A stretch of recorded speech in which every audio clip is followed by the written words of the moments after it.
Good morning, good afternoon, wherever you're joining me from, and thank you very much for taking some time out of your busy schedules today to come spend a bit of time with me. My name is Nick Gallimore.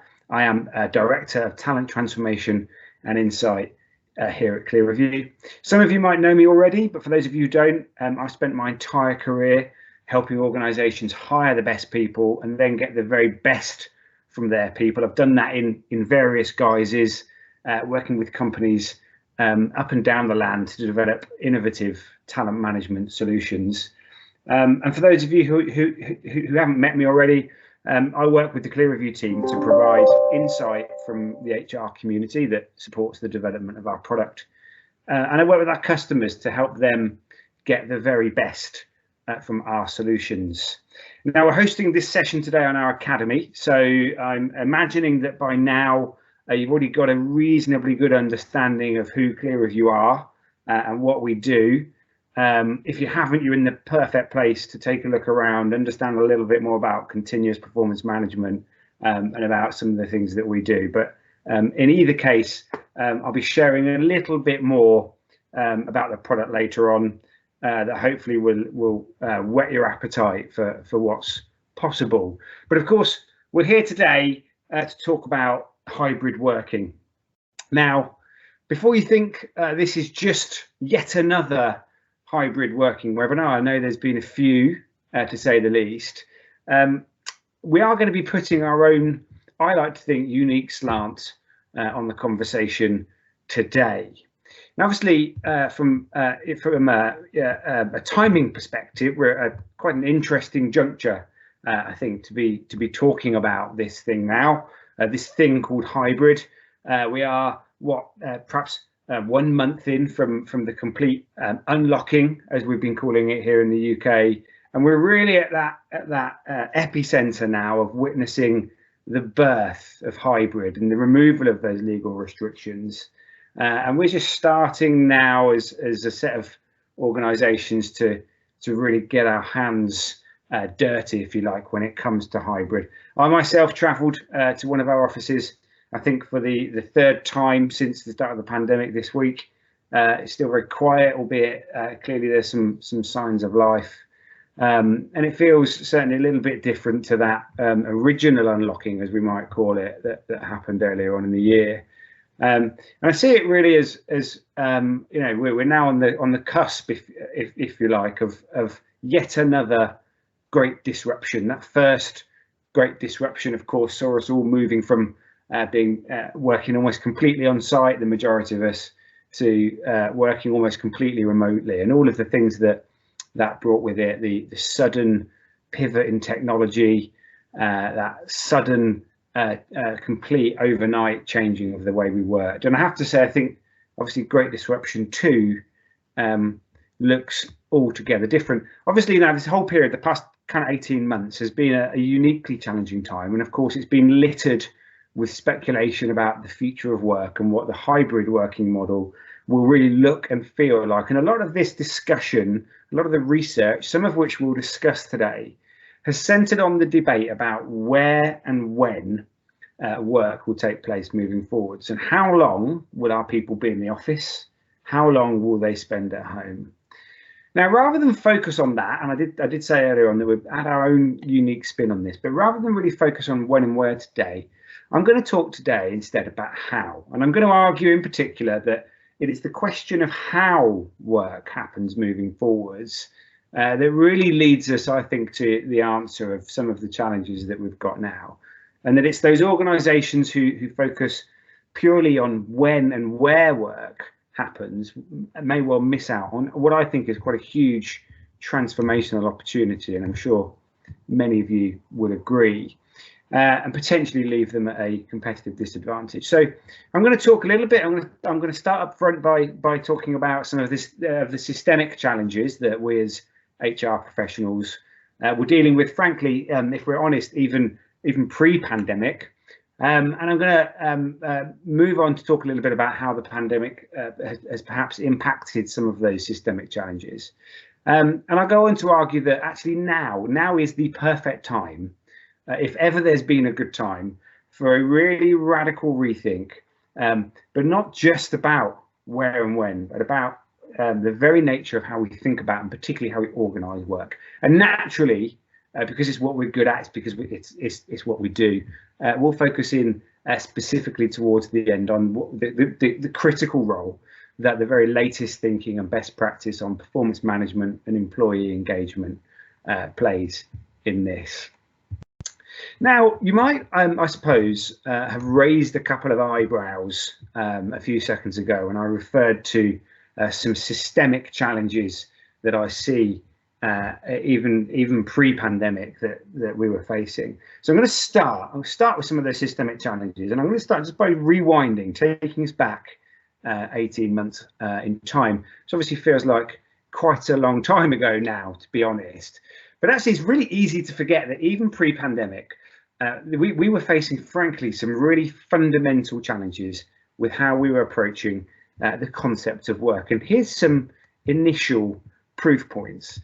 The first one centres on engagement, because the reality is, pre-pandemic, only 35% of our people were actively engaged at work. Now, this is a number, you'll see some sources up on the slide in a second. This is a number we've taken directly from the world's largest ongoing study of employee engagement performed annually by Gallup. Now, just think about that for a minute.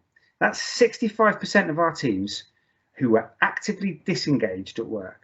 And in fact, the reality is, if you look at engagement on a macro level, it's actually been hanging around this level for quite a long time, despite the backdrop of frankly, up to now, a fairly strong macroeconomic environment.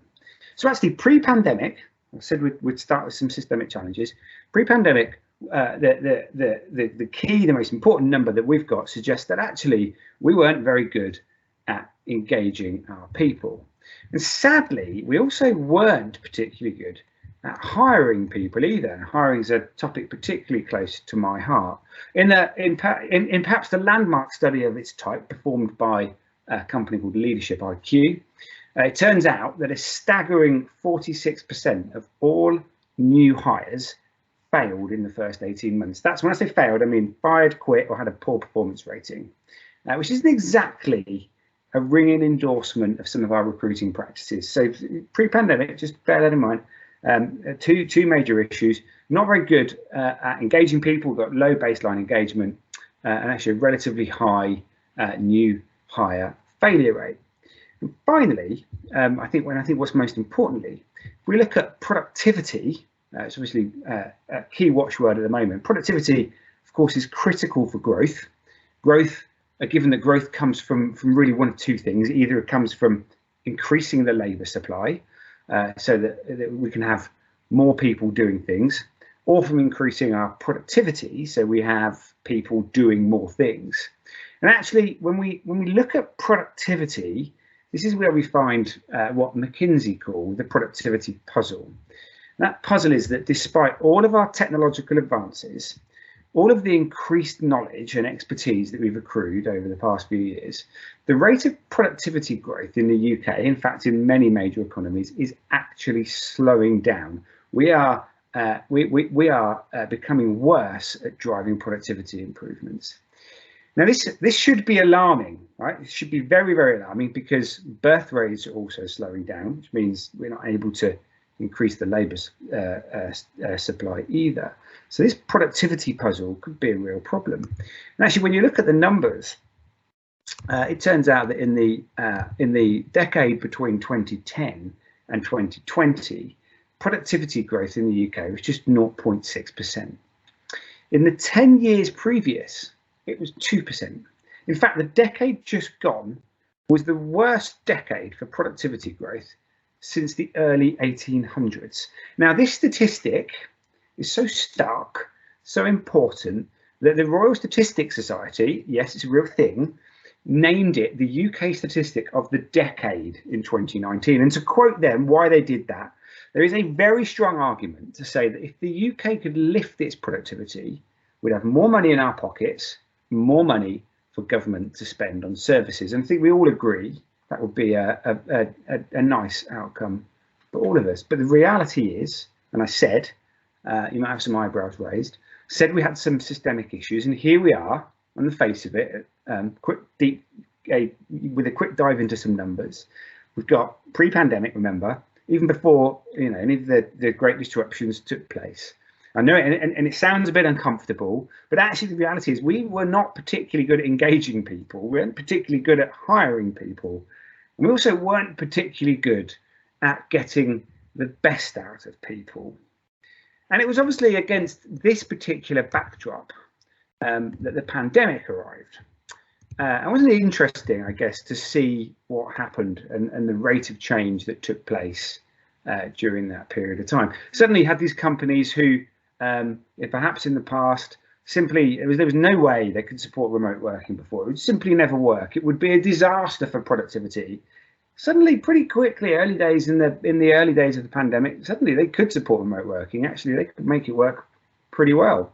I think businesses in those very early days of the pandemic were forced to confront some really challenging, or historically really challenging, questions surrounding where and when work gets done. And they were forced to do that at the policy level. It was essentially illegal to ask your people to go and work in the office. And there's frankly no stronger policy than that. And that's really interesting against the backdrop of relatively low engagement. And perhaps, you could argue where and when work gets done is a potentially key driver of engagement, and against the backdrop of not being particularly good at hiring. And you'd argue that location and location strategy is pretty important in the hiring process, but also in terms of productivity. And you'd certainly argue that the concept of being in an office or not has a potential impact on productivity. So we had this kind of forced period of time where businesses were really asked to confront some of those questions. And it turns out actually that for most businesses and for most people, this has been a fundamental success, because it turns out, and this is some numbers that I've got from our good friends at PwC, because it turns out that a lot of businesses and a lot of employees actually find or have stated that the pandemic has been a successful enterprise, a successful exercise, if you like, in terms of remote working. And interestingly, on top of this, according to, again, going back to our friends at Gallup, along with that remove to remote work and that big disruption came the very first rise in employee engagement that we've seen for a while, with a whopping 40% of us now feeling engaged at work. So we've got one of those critical numbers that is tracked annually, looking slightly better, still not in arguing a great place, but slightly better. And actually, you've got the perception from both business leaders and from employees that this has been a pretty good thing. So all of a sudden, the business case for flexible working, which perhaps pre-pandemic was unclear and challenging, but actually all of a sudden it seems pretty much like a slam dunk, to be honest.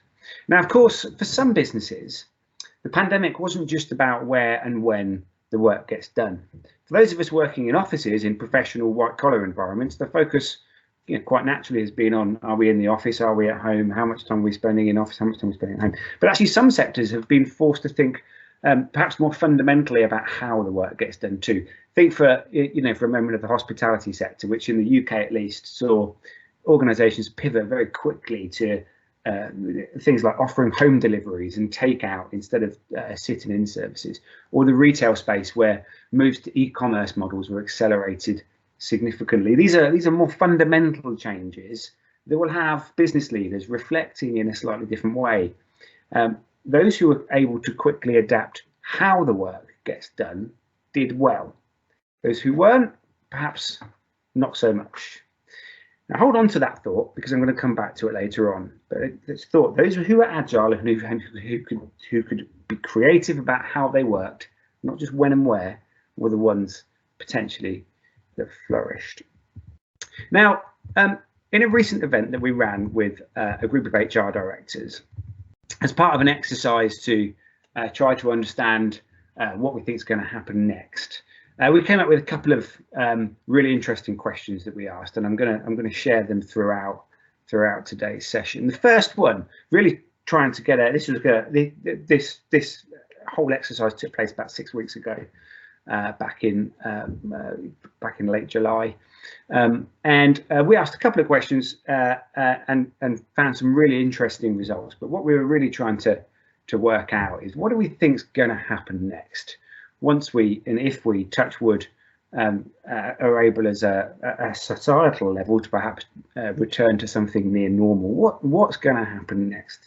So the first question we asked, very straightforward, is what approach is your organisation planning to take in relation to hybrid working? Now, bear in mind, late July, just certainly in the UK, just on the other side of that great kind of unlock moment.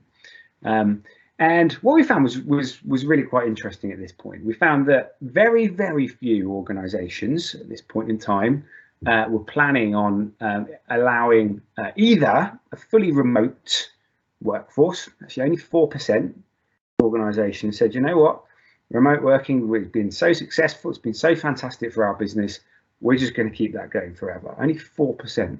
And interestingly, at the other end of the spectrum, we found only 10% of the organisations we talked to were planning on allowing a full or asking their employees to come back into the office full time. Only 10%. So very small minorities. The overwhelming majority, of course, at this point, were planning something broadly in the middle.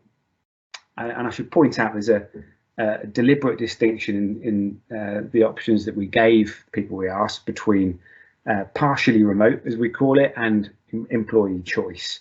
Partially remote, we're referring to a setup where the organisation is dictating to a certain extent and a set of expectations around the amount of time employees will spend either at home or in the office. Employee choice is actually that it's entirely down to the employee to determine. So the very overwhelming majority of organisations were somewhere in the middle, and around 21%, so that's still a fifth of organisations at this point, we're still kind of working it out. And that's a kind of really interesting set of results. I'm sure you'll agree. Obviously, a little bit further on into the process by now. And I think certainly some of those organisations who perhaps were still working it out may well have a plan now. But interesting for those of you on the call, today who are thinking, I wonder how my current approach fits in with what the rest of the market does. Hopefully, this is quite an interesting data point for you just here. Now, I think it's also worth shining a light on another piece of research that we've done. It's been published very recently. You can find a link to our recent white paper on hybrid working on the Academy this afternoon. But it's based around a big piece of work we did, a big survey that we did. We went out and we asked 1,000 people, and specifically 1,000 people who pre-pandemic were working full-time in an office and during the pandemic had been asked to work exclusively remotely. And we asked them a range of questions. We were really interested in understanding, having been through 18 months now of remote working, how are you feeling? What's your, how would you like the future to look in terms of kind of where and when, you're going to spend your time and you're going to be working. And here's what they said. I think it's really interesting. It's worth stressing just before I dive into this that the numbers along the bottom are talking about essentially the amount of time or the percentage of time of the working week that employees would like to spend in the office. So the left-hand number here is 6% of people that we asked, of those 1,000 people that we asked, would like to spend 100% of their time in the office. Right-hand bar, 19% people we asked would like to spend 0% of their time in the office. Now, I think this is a really interesting survey finding. As I said, you can find all of the findings of this particular piece of work in the white paper that we published recently on hybrid working. But what it really says, there's two really interesting things that I think we should note. Firstly, I've just mentioned it, only 6% of people we asked, that's those on the ground employees, only 6% of them that we asked are wanting to go back into being in an office all the time. Really, really interesting. So for those of you out there, and appreciate based on the poll results I just shared, there's not many of you, but for those of you out there who are thinking, actually, do you know what, we're going to get all of our people back into the office. That should raise a really interesting objection. Actually, 94% of your people actually don't want you to go and do that. Now, the second thing, and arguably probably more interesting piece, frankly, is that there really is a kind of outside of the two extremes, there really is no consensus amongst the rest as to what is optimal at all. In fact, when we split the kind of balance of office and remote time up like this, pretty much seems that they're really, what we've got is such a diverse and such a broad range of demand, talent demand, if you like. I think it's really quite fascinating, and in fact, this should really, I guess, raise a question for those of us who are thinking about planning a return to office program or currently executing a return to the office program, which is based around resetting when and where the work gets done. There is no consensus, so without a consensus, how do we roll out a policy without disengaging some of our people? How can we make the 6% who, quite frankly, would like to come back full time as comfortable as the 19% who don't want to come back to the office at all? In fact, it's worth noting as well that the vast majority of the people we asked actually would like to spend less than 50% of their time in the office. So the question should be, moving forward, we've kind of already got a baseline engagement problem pre-pandemic. Only 35% of our people actively engaged. We're now trying to plan a way forward, and we've got such a broad range of demand that doing that seems actually really difficult. Now, the challenge doesn't stop there, I'm afraid, and I don't want to get too grim this afternoon, but it's actually even more complex than that, because when you look at the data, when you look into the data, you see, I think, a couple of really interesting patterns within that spread of demand. Now, this chart, and again, same rules apply. The percentages along the bottom are effectively the percentage of the working week that the respondents would like to spend in the office. Thank you very much. This chart shows the breakdown of demand for remote working that we found by age, and I've deliberately split out 18 to 24-year-olds from the rest. What this shows us, I think, is that there is a significant difference. Actually, even within individual workforces, likely to be a significant difference, and it's particularly acute, particularly sharp between the desires of perhaps the youngest elements of our workforce and the rest. In the younger members, as you can clearly see, clearly called out in the numbers here, are actually far more likely to want to get back into the office in a greater volumes and as a greater percentage of their working week. And that's probably not a surprise. You consider in particular the challenges that they're likely to face in terms of their home office setups or even their need for learning and collaboration. In fact, according to the Advanced Workforce Trends Survey report, which I'm going to tell you a little bit more about in a second, 1 in 4 18 to 24-year-olds have been working from their bedroom whilst working at home. And many of us, I think that will resonate, probably seen that happening with colleagues on Zoom. So probably not too surprising to think that actually our younger, the kind of younger elements of our workforce have a slightly different set of desires to everybody else. But if you imagine the various different challenges affecting different parts of our workforce, the different desires perhaps of your working parents to those who are not, for example. Because the reality is, and I don't think I'm saying anything controversial, remote working has had some huge benefits. It's freed some of us from the trauma of a commute to work. It's lessened the burden on childcare, but for others it's been incredibly isolating, lonely and difficult. And actually, it turns out that when you go another level deeper, that people are worried. Now, I mentioned a moment ago the Advanced Workforce Trends Survey report, which has just been published. For those of you who aren't familiar with Advanced are ClearReview's parent company, one of the UK's largest software and solutions company, who create an annual workforce trends survey, asking a range of our 20,000 UK-based customers for their opinion on what is happening in the world right now. And it's full of very, very interesting stats and numbers. And the most telling of all, I think, in the most recent Advanced Workforce Trends survey report is a key stat that I've pulled out, and that is that 47% of us are worried about maintaining work-life balance. And that 47% of us who are doing that, so that's just kind of looking forwards. That's something that is occupying 47% of our people's time, is thinking about how do we maintain that balance that we've been able to generate. Critically, that is double the amount of people who are worried about losing their job. So you've got people who are twice as worried about maintaining work-life balance than they are about losing their job, which really calls out a sense of confidence in the talent market, that workers we've now proved that flexible working can work, and we're prepared to go look for it. We're prepared to prioritize some of the benefits of it over some of the risks of actually having to go out and look for a new role.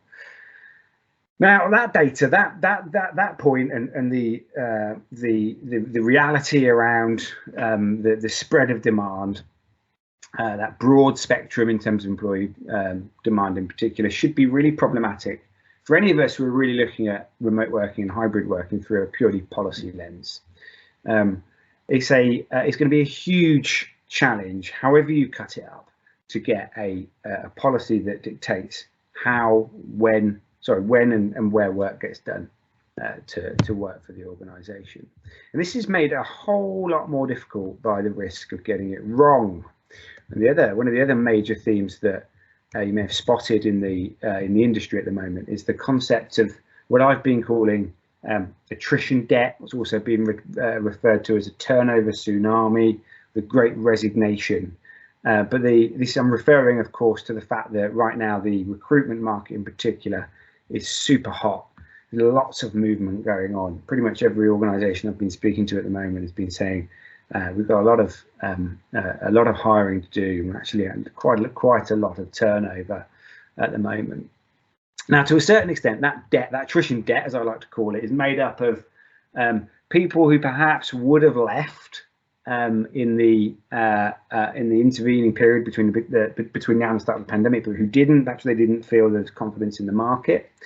To another extent, it's likely to be made up of people who are either already disenfranchised or are soon to be disenfranchised by their current employer's approach to hybrid working. And here are some numbers, just in case you're kind of sitting there thinking, I don't know what you're talking about, Nick.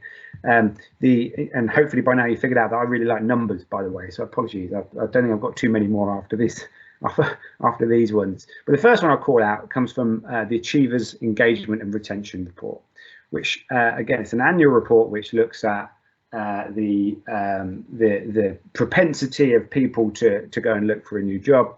They found in the most recent report that 64% of people are currently considering moving jobs.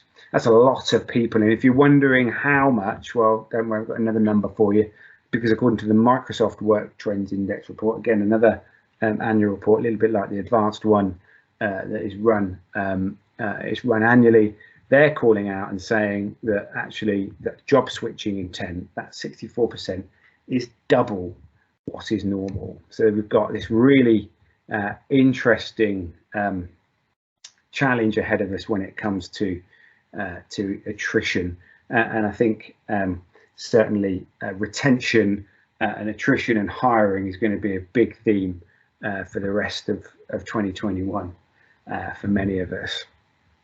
So when we just to recap, because I've thrown quite a lot of numbers out there this morning, but when we're thinking about hybrid work and we're approaching it through the lens of considering when and where work gets done, we've essentially got a position, I hope I've been fairly articulate in arguing this, where policy is pretty much impossible to create for a variety of reasons, but predominantly because of the sheer volume, the sheer breadth of demand. We've got the cost of getting it wrong, or the risk of getting it wrong, is potentially very significant. We already know that we've got a high level of attrition debt in the system. We don't particularly want to make that worse. Thank you very much.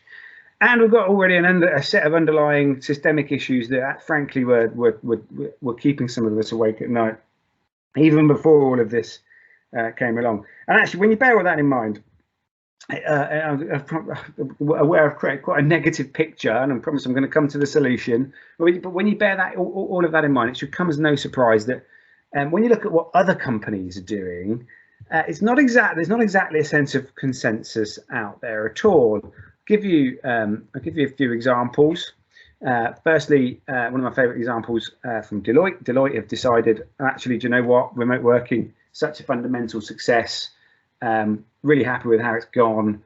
So we're going to let our staff decide when, where, and how they work. Very straightforward. Quite an attractive policy. There's been quite a lot of noise in the market around this. People calling out Deloitte for the boldness of that move. On the other hand, you've got Goldman Sachs. They've described remote working as an aberration. They've called out particularly, and I think they've had obviously quite a lot of press for this themselves, but actually there's an interesting underlying point in here, which I think is actually a pretty interesting one, which is that for a business that needs to really drive learning or is interested in learning, remote working might not be ideal. So it's very interesting. Obviously, it's been heavily mentioned in the press has been very keen to get their people back into the office full time. And even those organizations who are trying to do something in the middle, and the best example I'll give you today is Apple, who rolled out a hybrid working model, which was kind of one of those in our poll in the middle, where there's an expectation that we'll spend some of the week in the office, some of the week at home. Well, their staff reacted not particularly well to that. It's been reported widely that their staff were so deeply unimpressed with the hybrid working policy that came out that they described it as being as feeling not just unheard, but at times actively ignored in the creation of that policy. Meanwhile, on top of all that, according to McKinsey, 68% of businesses don't have a confirmed plan around hybrid working. I think that data point was a little bit earlier on in the year. I think obviously as our little poll that I shared the results of earlier showed, I think things have moved on slightly since then.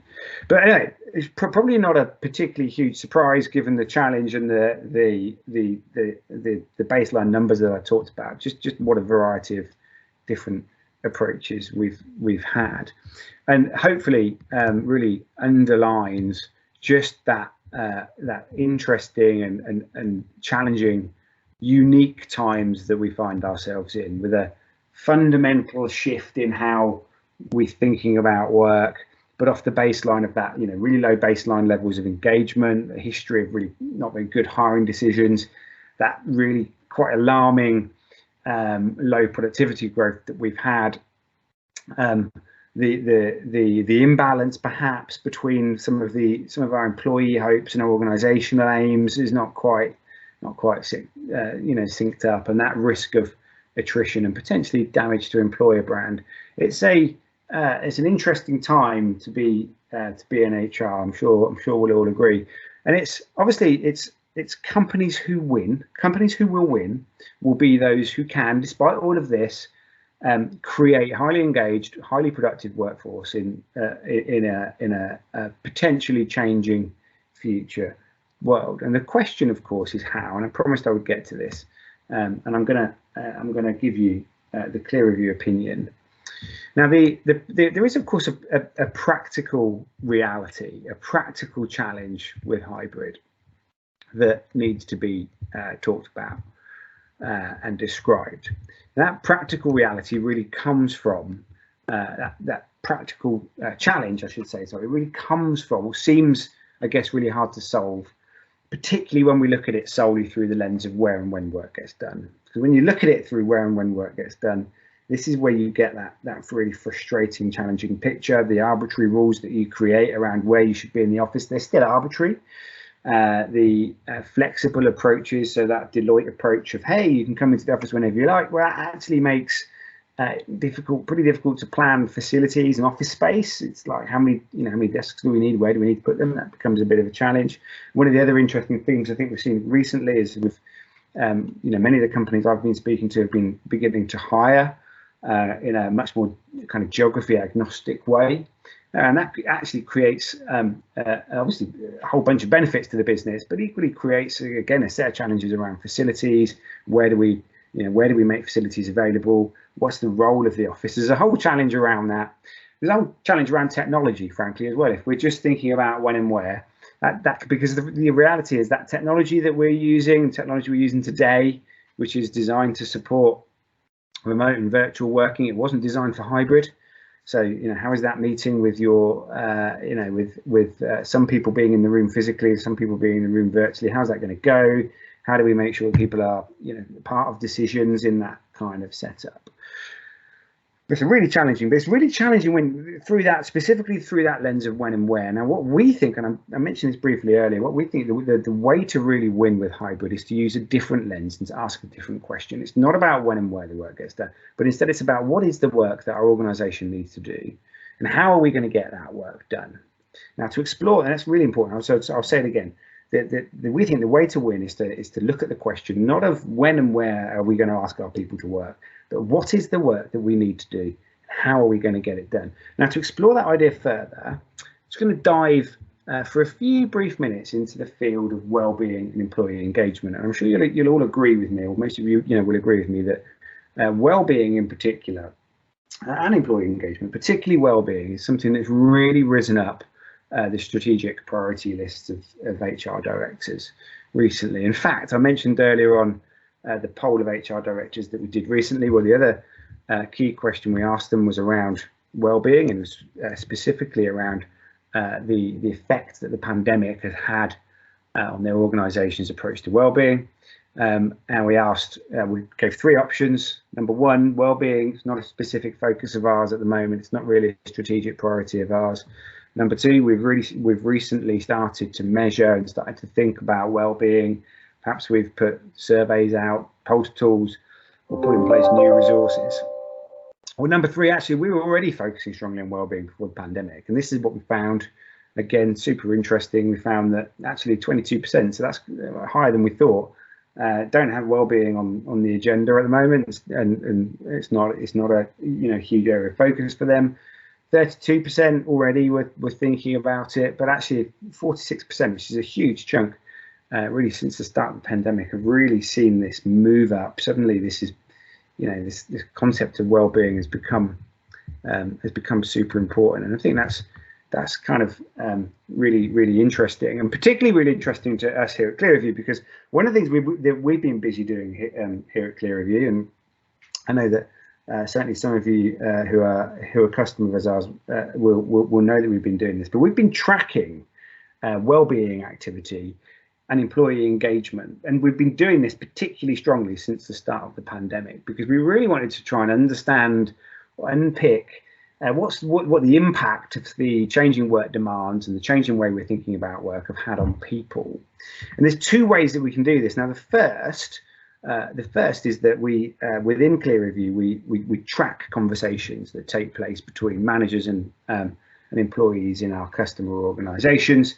For those of you not familiar, within Clearview you can create different types of conversations, and managers and employees can log different types of conversations. This graph that I've got up on the screen now shows you the blue line here. It's effectively the total number of conversations that took place in the platform as a whole. Excuse me. The pink or purple, depends on which way I look at the screen, the pink or purple line is the number of specifically called out well-being conversations, which is just a conversation type in our platform. And the first thing you can see is really, really clearly called out, I think, in the visual, is that actually at the very beginning of lockdown here in the UK, I'm cognizant that you might not all be in the UK, but at the very beginning of lockdown, almost immediately there was a huge surge in wellbeing conversations, to the point where virtually all of the conversations that we saw happening across, not completely all, but not far off all of the conversations being logged in Clearview were wellbeing conversations. It's pretty obvious that early on into the pandemic, all of a sudden there was this, and I don't think it's particularly surprising, right? All of a sudden wellbeing was becoming a huge concern for us. Now, the second thing we noticed is in the data that we can draw from our own pulse engagement tool. It sits within the Clearview platform. It's called My Mindspace. And My Mindspace, for those of you not familiar with it, is a pulse tool, as I said, that was developed in conjunction with a very good friend of ours, one of the world's leading workplace psychologists, Ian McRae. Ian's absolutely at the heart of some of the thinking that drives our approach to employee engagement. Now, My Mindspace is a pulse tool. It is configurable to ask your employees 3 questions, 3 fundamental questions. I'll come on to those in a minute, and depending on how it's configured, it asks those 3 questions between every 7 days and every 30 days. Fundamentally, we ask 3 questions. One question is around the level of energy that employees are feeling right now. So, to what extent does your work energize me? We ask about their sense of purpose. To what extent does my work give me a sense of purpose? And we ask about the level of immersion in their work. Now, fundamental to the science behind this, I should stress, is that actually what we know about engagement, what we really know about engagement, is that it is work engagement, which is a specific subset of engagement factors, but it's work engagement, i.e. the extent to which someone is engaged to the work that they do, which really predicts performance, as opposed to the other factors of engagement. It's really work engagement which drives is the best predictor, if you like, of performance. And this tool and the fact that it's configured to ask people's immersion levels, energy levels, and purpose levels gives us a very interesting data set, and I'll share some of our findings from that right now. So this is effectively the data or I should say, an aggregation of the data that comes out of that tool and that has come out of that tool since the start of the pandemic. And I think what you can see, firstly, quite clearly in the data, and it's predominantly, but not exclusively, but predominantly UK data, I should suggest. You can really see the impact that the 3 lockdowns, remember we had 3, had on people's work engagement.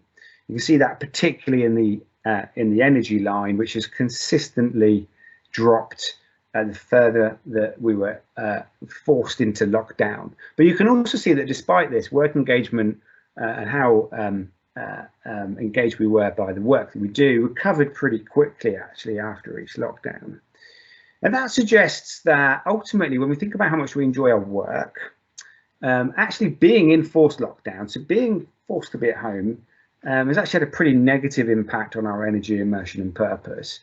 But actually, the fact that that then improves pretty quickly when the world opens up suggests that, that's probably at least partly linked to wider societal pieces. But it's an important thing, because the other thing to stress here is that overall trend line is down and not up, right? So consistently throughout the period of time that we've been working remotely, irrespective of the bumps that have happened as we go into lockdown, consistently is a downward trend. And that suggests that despite everything I've just said about talent demand, about engagement, about systemic issues, life in fully remote work actually hasn't been, or didn't appear to be, making any of us materially happier. And I think that's reflected in the fact that actually this huge focus, or this big shift in focus on well-being, has risen up the agenda. And obviously there's plenty of news and debate about the impact of working from home on well-being and stress and burnout. So it's wrong to assume that simply keeping things like it is now, this whole period has been such a fundamental success, it's going to have a positive impact on engagement. It's simply wrong to do that. So I promised to talk about how to win. I mentioned that it starts with thinking a little bit differently about engagement, but just to recap again, we've got some historic engagement and productivity issues, workforce that wants flexibility but doesn't know how much, businesses who don't know what impact that kind of forced flexibility has had, potential a kind of attrition debt pile coming in. We've got this big difficult challenge ahead of us, big opportunity perhaps for companies who get it right. And it's a tough problem, and it's a tough problem. I've argued, I've put it back up on the screen. It's a tough problem which most of us are approaching through the wrong lens. Because the reality is that irrespective of where your people are and how often they're in the office, we are still, many of us, relying on quite archaic processes which were not working pre-pandemic because they weren't driving the right numbers, and they're not designed either around hybrid work. I'll give you some examples. Hiring, the idea that its previous experience, which predicts future success, we know is a fundamentally broken idea. The vast majority of our hiring decisions take place off the back of asking people to send CVs and relatively subjective, often poorly designed interview processes. It was a process that, and a common process that pre-pandemic wasn't delivering results. Post-pandemic isn't going to deliver results.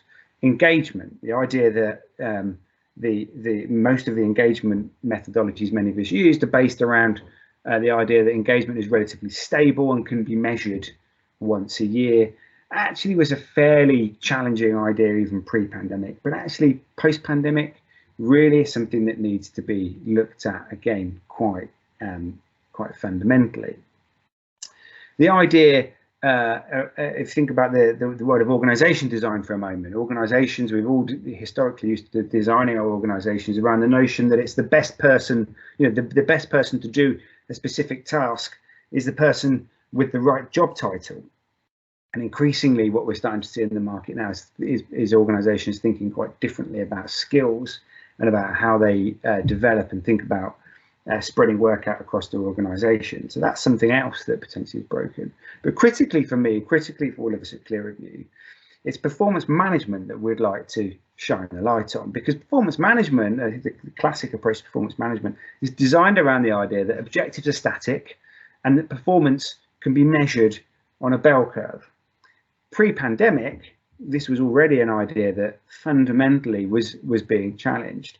But in a world where, in a hybrid world of working where people are less visible, relationships are built in a very different way, businesses need to be much more agile. And if the pandemic's taught us one thing, it's that those objectives, having year-long objectives, expecting them not to change is probably quite unrealistic.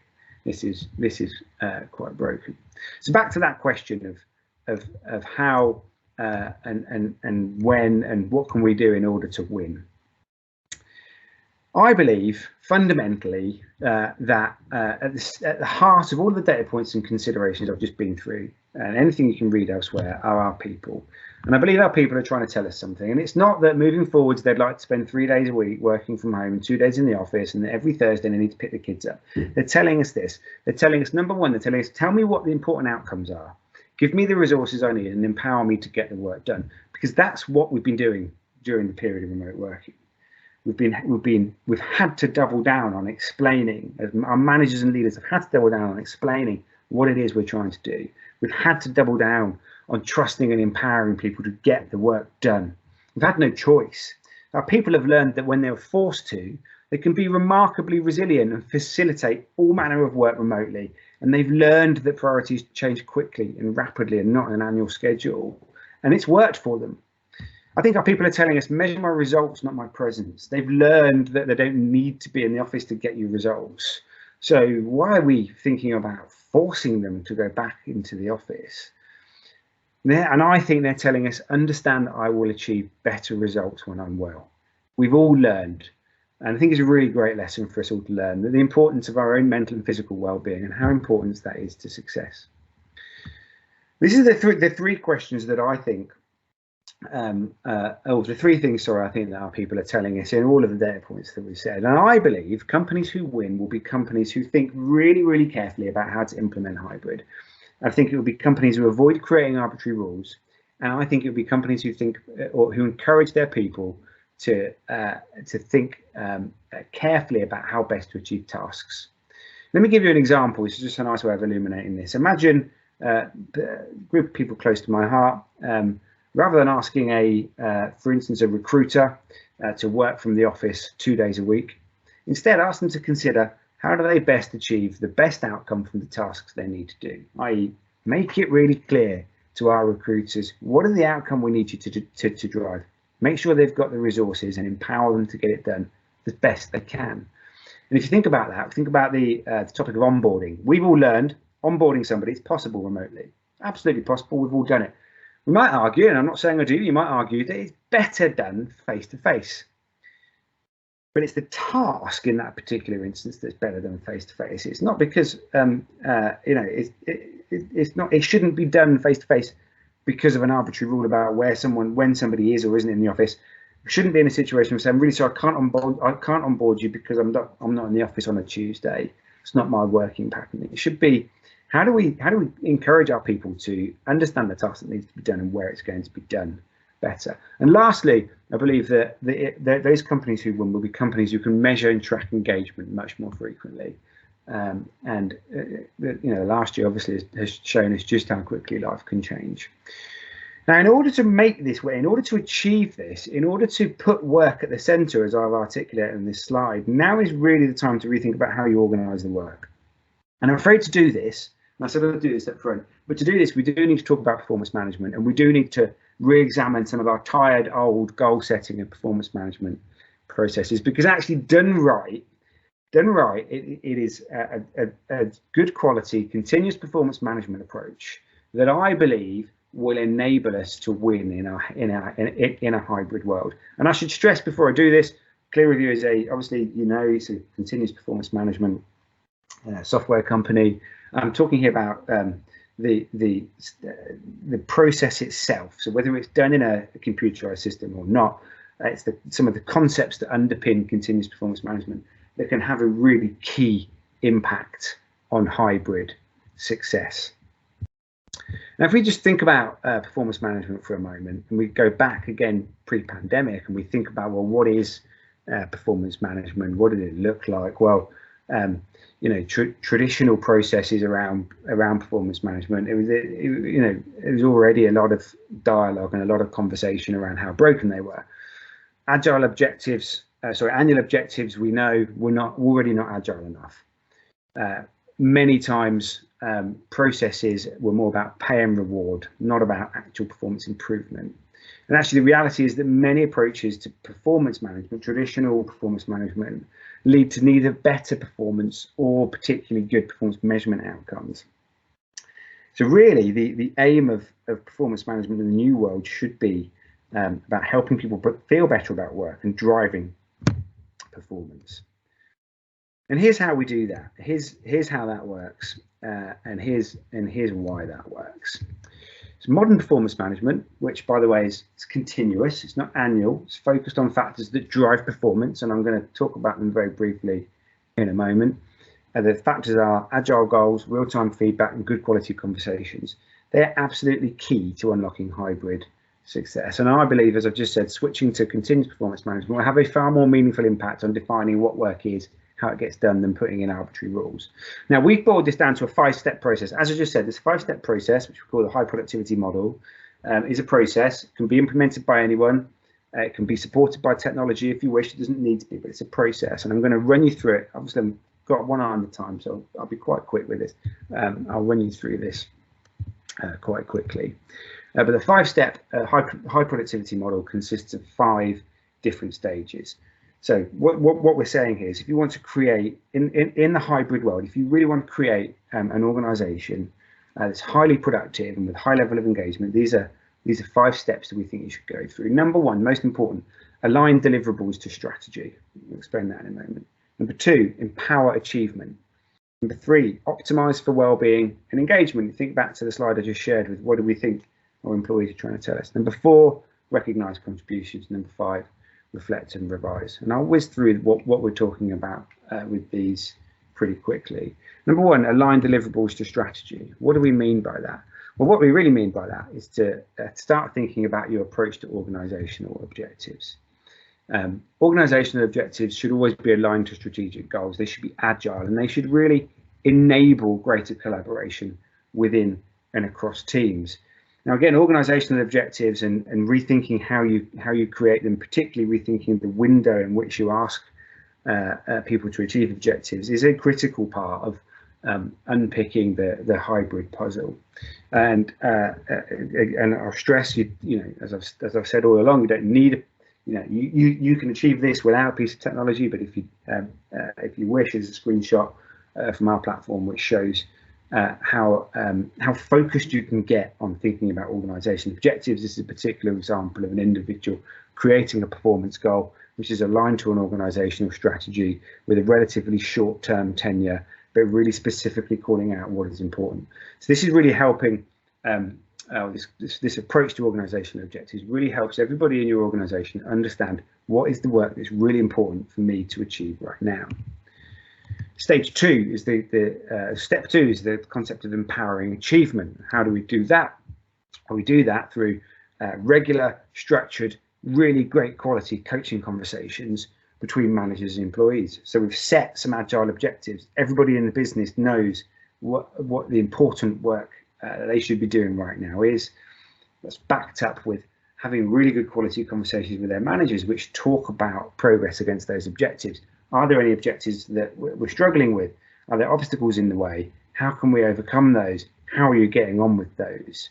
Regular check-in, honest, good quality conversations. And again, you don't need a software platform for that. You can drive that in many ways. We like to think that the software platform is a significant enabler. And here's a example screenshot from our system of how that can take place. This is a check-in conversation. You can see some really clear prompts for the manager to walk their way through, resulting in a set of actions and a really clear set of notes for people as well. Step number 3, optimize for well-being and engagement. Absolutely critical as we move forward. Critically, when you think about workplace well-being and engagement, really there are 2 questions. Number 1, how do we measure it? Number 2, how do we improve it? What we know about traditional approaches to engagement is that an awful lot of companies take no meaningful action after annual surveys.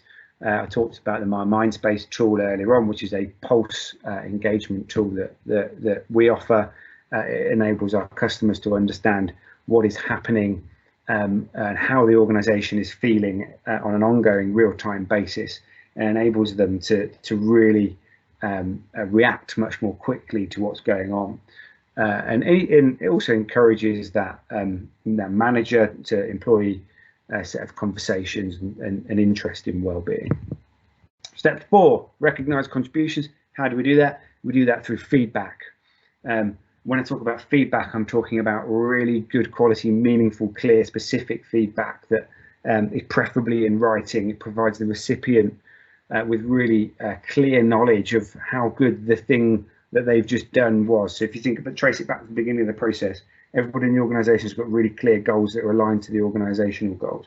Really good quality conversations happening with their manager about how they're getting on. In the moment, real-time feedback from their manager and from other people that helps them understand what they're doing well, what they could do better. One of the challenges of delivering a webinar like this is that I get no feedback at all. It's very challenging. So one of the most useful things anyone in the audience could do, if you feel inclined, is ping me a message, perhaps over on LinkedIn. Give me some feedback, either positive or constructive. It's the only way I'll know what to do better next time. And again, you don't need a software platform for this, but we think it's a huge enabler. So here's a screenshot of a really simple facility within ClearReview that enables feedback. Lastly but not least, and I'm very conscious of time, step 5 of the 5-step high productivity model is reflect and revise. Always think about what's working and what's not. Think about that continuous loop that the employee has, the continuous feedback that they have on an ongoing basis, a set of reflection conversations, and a set of targeted personal development goals. Now, I'm very conscious of time. I've said it a few times. I think I'm probably just pushing the limit of the hour. I hope you've enjoyed this session today. I hope you found it useful, perhaps provocative in places. I'd love to discuss this and some of the concepts in more detail. Please, if you've had any questions that have come up off the back of the webinar, please leave them in the chat window on the Academy.